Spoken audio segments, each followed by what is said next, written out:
क्या आपने कभी सोचा है कि एक रात, सिर्फ एक रात इतनी पवित्र कैसे हो सकती है कि स्वयं देवता भी उसका इंतजार करे?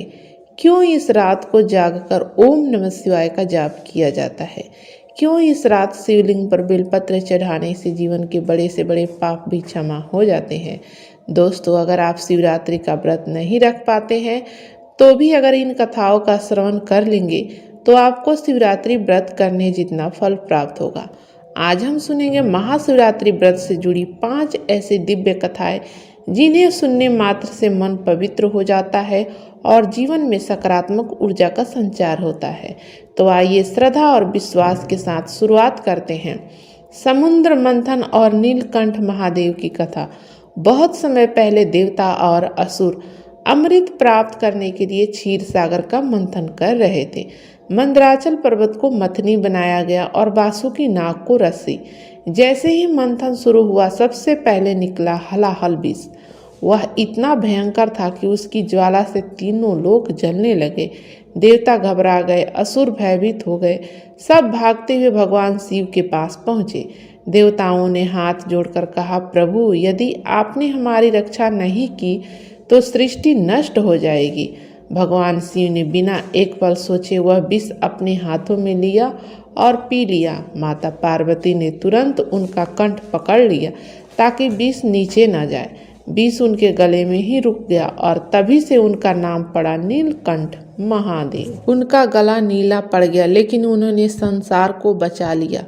यह कथा हमें सिखाती है सच्चा त्याग वही है जो दूसरों के कल्याण के लिए हो। दूसरी कथा है शिकारी और बेलपत्र की। अनजानी पूजा। एक घने जंगल में एक शिकारी रहता था। वह क्रूर था, हिंसक था और जीव हत्या ही उसका जीवन था। एक दिन वह शिकार की तलाश में निकला, लेकिन उसे कुछ नहीं मिला। रात हो गई। डर के कारण वह एक पेड़ पर चढ़ गया। उसे नहीं पता था कि उस पेड़ के नीचे शिवलिंग स्थापित था। रात भर जागते रहने के लिए वह पेड़ की पत्तियां तोड़कर नीचे गिराता रहा। वह पेड़ बेल का था। अनजाने में बेलपत्र शिवलिंग पर गिरते रहे। रात भर वह भूखा रहा। यह उसका उपवास बन गया। रात भर जागता रहा। यह उसका जागरण बन गया। सुबह होती ही भगवान शिव प्रकट हुए। उन्होंने कहा, तुमने अनजाने में ही सही, लेकिन सच्चे मन से मेरी पूजा की है। तुम्हारे सारे पाप क्षमा हुए। शिकारी का हृदय बदल गया। वह हिंसा छोड़कर भक्ति मार्ग पर चल पड़ा।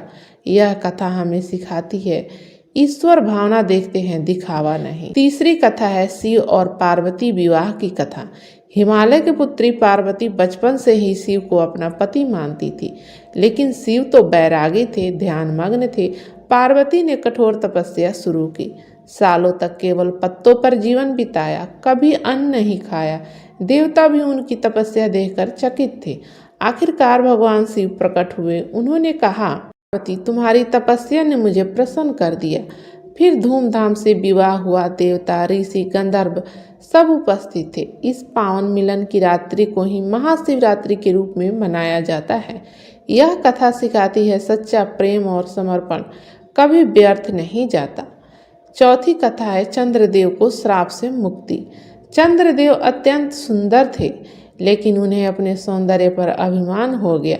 उन्होंने अपनी पत्नियों में से केवल रोहिणी को अधिक महत्व दिया। इससे अन्य पत्नियां दुखी हुई। उनके पिता दक्ष ने क्रोधित होकर चंद्रदेव को श्राप दे दिया, तुम क्षणिक हो जाओगे। चंद्रदेव धीरे धीरे क्षीण होने लगे। देवता चिंतित हो गए। वे भगवान शिव की शरण में गए। भगवान शिव ने चंद्रदेव को अपने मस्तक पर स्थान दिया और कहा, तुम घटोगे भी और बढ़ोगे भी। तभी से चंद्रमा घटता बढ़ता है और शिव कहलाए चंद्रशेखर। पांचवी कथा है लिंगोद्वार।